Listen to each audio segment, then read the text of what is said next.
खुलुमबाय। दिनैनि prime 24 headline स्टुडिय'आव बेलासिनि रादाबखौ फरायदों आं पिंकु बसुमतारिया। दिनैनि गाहाय रादाबफोरा जाबाय: मणिपुराव सा 11 सुबुंनाव कर'ना पजिटिभ मोनदों।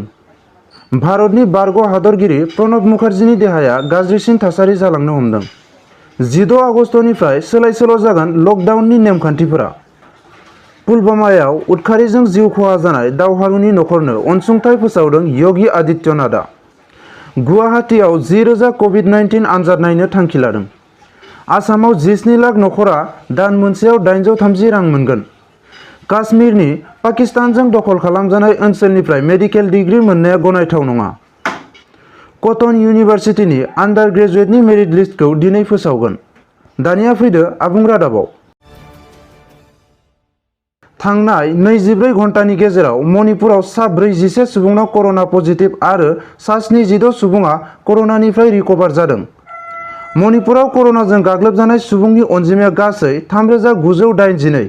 बिसोरनि गेजेराव 1,735 आ एक्टिभ आरो 2,231 सुबुङा रिकभार जानाय आरो सा 11 आ जिउ खहा जाबाय होनना खौरां मोन्दों।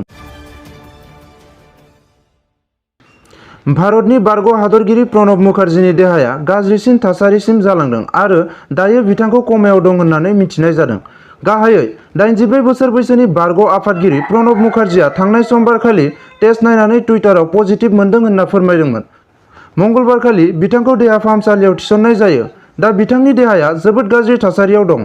बिथांनि बेबायदि गाज्रि थासारिखौ नुनानै गोबां जायगायाव जायगानि सुबुंफोरा थाबैनो मोजां खालामनांगौ होनना आनान गसाइनि खाथियाव आरज गाबदों। 16 आगस्ट खालारनिफ्राय सोलाय-सोल' जानो हागौ रायजोनि लकडाउननि माखासे नेमखान्थिफोरा। फुंनि 5 रिंगानिफ्राय मोनानि 9 रिंगासिम खुलिगोन फालांगियारि हाबा-हुखाफोरा।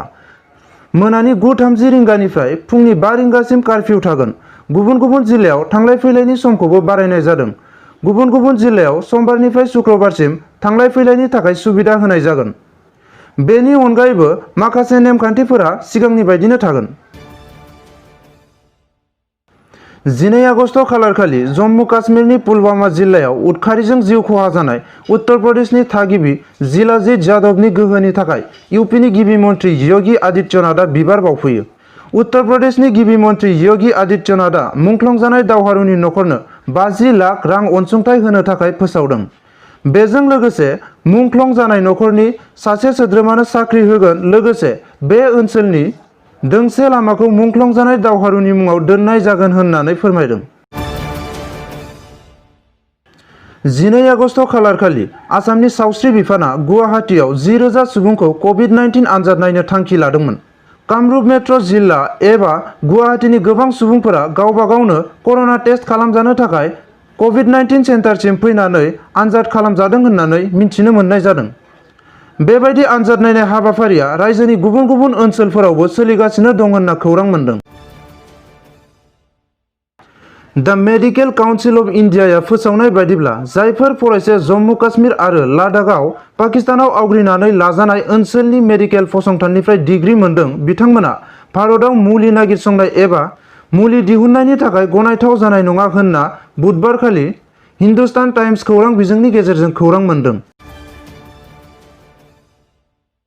मोनसे फोसावलाइनि गेजेरजों फोरमायदों दि इन्डियान मेडिकेल काउन्सिल एक्ट 1956 नि बादिब्ला पाकिस्तानजों आवग्रिजानाय जम्मु काश्मीर आरो लादाखनि जायखिजाया फसंथानावनो पारमिसन लाग्रोनांगौ आरो भारतनिनो रायजो एबा ओनसोल महरै भारत आयेन आब्रुथिखौ मानिनानै सोलिनांगौ होनना फोरमायदों।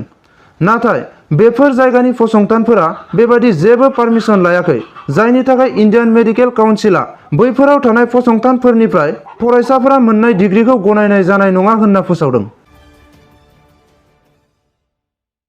आसाम सरकारा आसामाव 17 लाख नखरफोरनो अरुणोदय स्किमनि जोहै दान मोनसेयाव 830 रां होनो थाखाय थांखि लाबाय आरो बे 830 रांखौ 2 अक्ट'बरनिफ्रायनो होनाय जागोन होनना फोसावदों।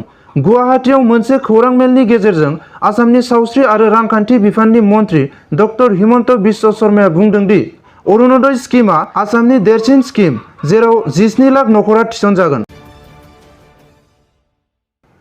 आन्डार ग्रेजुएटनि एडमिशन लानो थाखाय आर'जलाइ गथायनाय फरायसाफोरनि मेरिट लिस्टखौ दिनै कटन इउनिभार्सिटिया बेलासियाव फोसावगोन।